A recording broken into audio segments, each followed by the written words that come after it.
আসসালামু আলাইকুম, আশা করি আপনারা সবাই অনেক ভালো আছেন। নতুন একটা প্রশ্নোত্তর পর্ব ভিডিওতে আপনাদের সবাইকে স্বাগত।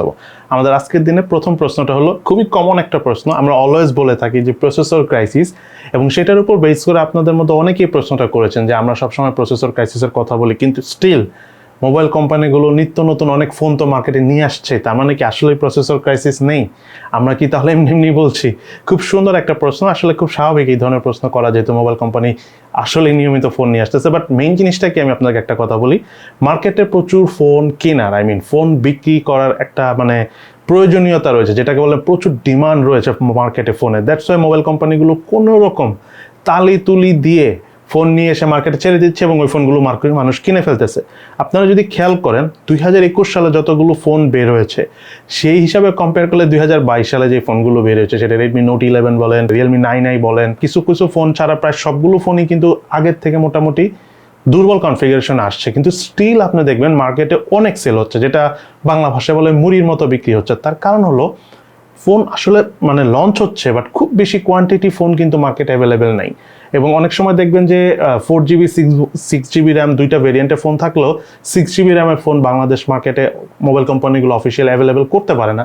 তারা হয়তো লঞ্চ করে বাট অ্যাভেলেবেল করতে পারে না। তার কারণ হলো আসলে প্রপারলি সব কিছুরই যেটাকে বলে প্রপার যোগান নাই, সাপ্লাইটা তারা রাইট ওয়েতে পাচ্ছে না।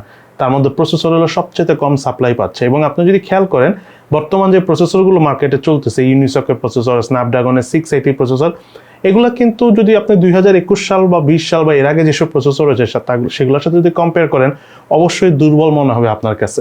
সো বিষয়টা হলো কি, মার্কেটে ডিমান্ড আছে, মোবাইল কোম্পানিগুলো ধরেন 10টার জায়গায় 4-5টা ফোন আনতেছে, বাট ফোনের কনফিগারেশন কিন্তু খুব একটা ভালো না। ক্যামেরা অনেক ভালো কনফিগারেশন দিচ্ছে, বাট প্রসেসর বলেন বা এই ধরনের যে জিনিসগুলোতে ইমপ্রুভমেন্টের প্রয়োজন ছিল গত বছর থেকে এই বছরের, বা আপগ্রেডেশন প্রয়োজন ছিল, সেগুলো কিন্তু খুব একটা আপগ্রেড হয়নি। জাস্ট ফোন আনা দরকার, মোবাইল কোম্পানিগুলো ফোন নিয়ে আসতেছে। এই মাঝখান দিয়ে যেটা হচ্ছে, অ্যাপেলের ফোন অনেক সেল হচ্ছে। দেন সেকেন্ড প্রশ্নটা খুব ক্রিটিক্যাল একটা প্রশ্ন, অনেকে আমাদেরকে এটা করেন, ইভেন আমাদের ফেসবুক ও মেসেজও করেছেন, আমাকে গ্রুপে পাঠিয়েছেন। সেটা হলো OnePlus কোম্পানিটা কি বন্ধ হয়ে যাবেই কিনা।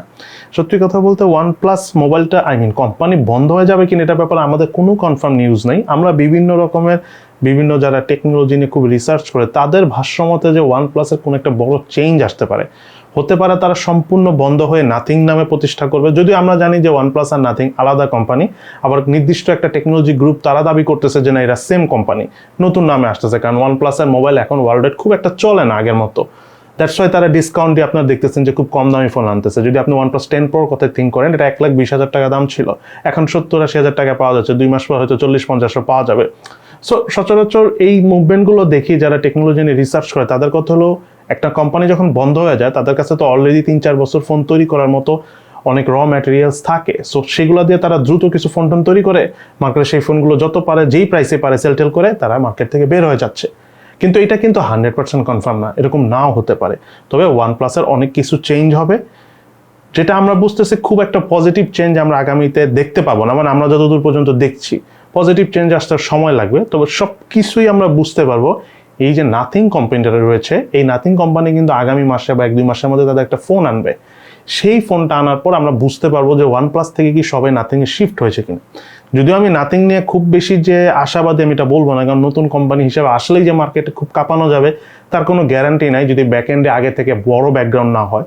সো অনেক কিছুর উপর অনেক কিছু নির্ভর করতেছে। আরও 1-1.5 মাস গেলে আমরা বুঝতে পারবো OnePlus আসলে কি হতে যাচ্ছে, বন্ধ হয়ে যাবে নাকি অন্য কোনো কিছু করার প্ল্যান রয়েছে। এটা কিছুদিন পরেই মাস 2-1 পরে আমরা 100% ক্লিয়ার হয়ে যাব। দেন এরপরের প্রশ্নটা খুবই ইন্টারেস্টিং, সেটা হলো মোবাইলে আসা আপডেটগুলো না দিয়ে কি থাকা যাবে। খুব মজার একটা প্রশ্ন। সেটা হলো মোবাইলে আসা আপডেটগুলো আপনারা না দিয়ে থাকতে পারবেন, বাট অনেক দিন না, ছোট ছোট যে আপডেটগুলো আসে সেগুলো আপনারা ধরেন দিলেন না, প্রবলেম নাই, কিছুদিন পরে দেন। কিন্তু যখন মেজর আপডেট আসে, স্পেশালি অ্যান্ড্রয়েড ভার্সনের কোনো আপডেট আসে, সেই আপডেটটা আপনাকে দিতেই হবে। তার কারণ হলো অ্যান্ড্রয়েড ভার্সনে আপডেট আসার পরপরই আপনার মোবাইলে যত অ্যাপস হয়েছে, সেটা ফেসবুক হতে পারে, হোয়াটসঅ্যাপ হতে পারে, গেমস হতে পারে, তারাও কিন্তু সেই নতুন ভার্সনের সাথে তাদের অ্যাপসটা আপডেট করে। সো আপনি যদি অ্যান্ড্রয়েড ভার্সনের অ্যাপস আপডেট করুন অথবা না করুন, স্টিল আপনি দেখবেন গুগল প্লে স্টোরে বা অ্যাপলের iOS স্টোরে কিন্তু ওই অ্যাপসগুলো আপডেট হওয়ার একটা অপশন আসবে। সো আপনাকে তখন অ্যাপস আপডেট দিতে হবে। অ্যাপস আপডেট ছাড়া আবার আপনি অ্যাপসগুলো ইউজ করতে পারবেন, স্পেশালি যদি আপনি গেমস খেলেন, তাহলে তো কোনো কথাই নেই, আপনাকে আপডেটের উপর থাকতেই হবে। সো দেখা গেল আপনার ভার্সন আপডেট করলেন না, বাট আপনার অ্যাপসটা আপডেট হয়ে গেল ভার্সন ওয়াইজ, তখন অ্যাপসটা কিন্তু আপনার ওল্ড ভার্সনের ফোনে ঠিকমতো সাপোর্ট করবে না। এমন আছে অনেক অ্যাপস ডিরেক্টলি বলে দিবে যে আপনার নতুন ভার্সন আপডেট করতে হবে ফোনটাকে। সো আপনি আপডেট না দিয়ে খুব বেশি দিন থাকতে পারবেন না, ছোট ছোট আপডেটগুলি না দিয়ে থাকতে পারবেন, বাট যেটা বড় আপডেট গ্লোবালি সব ফোনে আসে সেই আপডেট আপনাকে দিতেই হবে। সো আনফর্চুনেটলি আমি বুঝছি এই প্রশ্নটা আপনারা করেছেন যে আপডেট হলে ফোনে অনেক প্রবলেম হয়, বাট কিছু করার নেই, কারণ টেকনোলজির এই মুহূর্তটা রাইট নাও অনেক কিছু নিয়ে রিসার্চ অ্যান্ড ডেভেলপমেন্টের পর্যায়ে রয়েছে, মানে R&D করা হচ্ছে অনেক। সো এই কারণে অনেক ইস্যুস হচ্ছে। সো এই ইস্যুসগুলো আমরা ফেস করবো, এটা সবাই স্বাভাবিক। আস্তে আস্তে এটা একটা সময় ঠিক হয়ে যাবে, মাসখানেক মাস দুয়েক সময় লাগবে, নতুন নতুন আপডেট আসলে তখন ধীরে ধীরে প্রবলেমগুলি সলভ হয়ে যাবে। দেন এরপরের প্রশ্নটা হলো কেন মোটামুটি মানে ভালো ক্যামেরা ফোনগুলোর প্রাইস এত বেশি? থ্যাংক ইউ ভেরি মাচ এই প্রশ্নটা করার জন্য। আসলে বাংলাদেশ পার্সপেক্টিভে আপনি যদি মোটামুটি ভালো ক্যামেরা চান, মানে মোটামুটি ক্যামেরায় যদি চান, তাও অ্যাটলিস্ট মিনিমাম আপনার 30,000 টাকা বাজেট করতে হবে। মানে স্যামসাং গ্যালাক্সি A52 বা অপোর Reno6 হলো প্রথম ফোন যেটা দিয়ে আপনারা ক্যামেরা পারফরমেন্স ভালো পাবে, মানে এই প্রাইস হিসাবে। সো 30,000 টাকার উপরও বলা যায় তাদের প্রাইস 30 থেকে 35,000 টাকা। বাট এর নিচের ফোনগুলো ক্যামেরা পারফরমেন্স কিন্তু অত ভালো না, আর ভালো হলো লং টাইম ভালো থাকে না। দু একটা সফটওয়্যার আপডেটেই দেখা যায় ক্যামেরার 12টা বেজে যায়। দামি ফোনগুলোতে প্রবলেম হলেও খুব দ্রুত সফটওয়্যার আপডেট সে ঠিক হয়ে যায়, বাট কম দামি ফোনগুলোর প্রবলেম হলে সফটওয়্যার আপডেট আসার পরও ঠিক হয় না, দেখা যায় একটার পর একটা প্রবলেম বাড়তে থাকে। সো এটা মেইন কারণ কি, আসলে ক্যামেরা জিনিসটা মোবাইলের সবচেয়ে এক্সপেন্সিভ কয়েকটা পার্টসের মধ্যে একটা।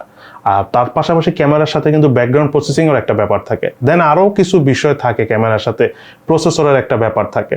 এই কারণে দেখবেন যে আপনার অপ্পো ভিভো সেগুলোর প্রসেসর কিন্তু অত শক্তিশালী থাকে না, বাট ক্যামেরা মোটামুটি ভালো থাকে। স্যামসাংয়ের কথা তো বাদই দিলাম, স্যামসাং ধরেন অনেক এক্সপেন্সিভ, বাট অপ্পো ভিভো ফোনগুলো দেখবেন যে মোটামুটি ভালো ছবি তুলে। প্রসেসর কিন্তু পুরাতন, কারণ প্রসেসরের সাথে ব্যাকগ্রাউন্ড প্রসেসিং যে করবে সেটা একটা ম্যাচ হওয়ার বিষয় আছে, এখানে বটলনেক জনিত অনেক বিষয়ও আছে।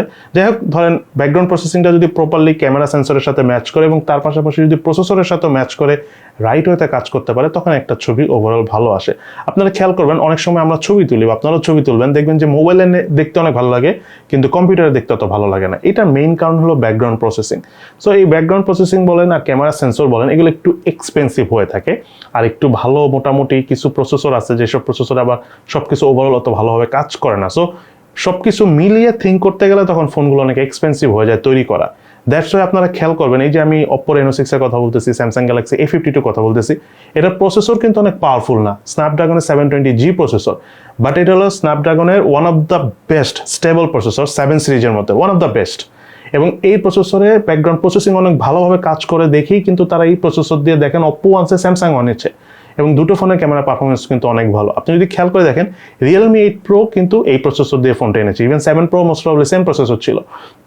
কারণ এই প্রসেসরে ক্যামেরা প্রসেসিং ব্যাকগ্রাউন্ড প্রসেসিং অনেক ভালোভাবে করতে পারে, দ্যাটস ওয়াই দেখা যায় যে ছবি টবি ভালো আসে। এই কারণে ফটোগ্রাফি ক্ষেত্রে একটু মানে মোবাইল ভালো কিনতে গেলে আপনার একটু এক্সপেন্সটা বেশি হয়ে যায়, মানে দামটা একটু বেশি হয়ে যায় মোবাইলের। দেন আমাদের আজকের দিনের সর্বশেষ প্রশ্নটা হলো 20,000 টাকার মধ্যে Redmi Note 10 Pro মোবাইলটা অ্যাভেলেবেল পাওয়া যাচ্ছে, এই ফোনটা কেনা উচিত হবে কিনা? অনেক ধন্যবাদ এই প্রশ্নটা করার জন্য। Redmi Note 10 Pro এই ফোনটা আসলে আপনারা কিনেন না, গত 4-5 মাস ধরে এই ফোনটার অবস্থান ভয়াবহ খারাপ, রিসেন্ট আপডেটের পরও খুব একটা উন্নতি হয় নাই। আবার কিছু কিছু মানুষ যাদের আসলে খুবই দুর্ভাগ্য, তাদের ফোনে দেখা গেছে যে ক্যামেরা ডেড হয়ে গেছে। তো সত্যি কথা বলতে কেন আপনি রিস্ক নেবেন? Redmi Note 10 Pro আমি জানি দেখতে সুন্দর, আমি একই কথা এর আগেও বলেছি যে এই ফোনটা দেখতে খুবই সুন্দর, স্পেশালি যেটা যে পার্পল কালার এডিশন সেটা তো অনেকই সুন্দর, ইভেন অন্যান্য কালারগুলো ভালো, প্লাস কনফিগারেশন অনেক ভালো, বাট স্টিল একটু রিস্ক আছে। আমার মনে হয় রিস্কটা না নেওয়াই ভালো। আপনারা এই ফোনটা যা আছে এটা ভুলে যান, বাদ দিয়ে আপনি অন্য কোনো ফোন নেন ভালো হয়, কারণ রিস্ক নিয়েন না। ফোনটা সবার যে সমস্যা হচ্ছে 100% মানুষের তা না, বাট যাদের হয়েছে অনেকের অনেক বেশি পরিমাণে সমস্যা হয়েছে, আর যাদের হয়েছে দেখা গেছে এখনো সলভ হয়নি। অনেকে আছে ফোন কেনার পর থেকে অপটিমাইজেশন ইস্যুস ফেস করতেছে, 6-7 মাস ধরে প্রবলেম নিয়ে চলতেছে। সো আপনি কেন টাকা দিয়ে কিনে ঝামেলায় পড়বেন, তাই না? আর এটা ফোনটা অনেক দিন হয়ে গেছে। সো এটা বাদ দিয়ে আপনি অন্য কোনো ফোন নিলে আই থিঙ্ক ভালো হবে আপনার জন্য, এবং আপনি শান্তিতে লং টাইম ইউজ করতে পারবেন। সো এই হলো আমাদের আজকের প্রশ্নোত্তর পর্ব। সবাই ভালো থাকেন, সুস্থ থাকেন, ইনশাআল্লাহ দেখা হবে ফিউচারে।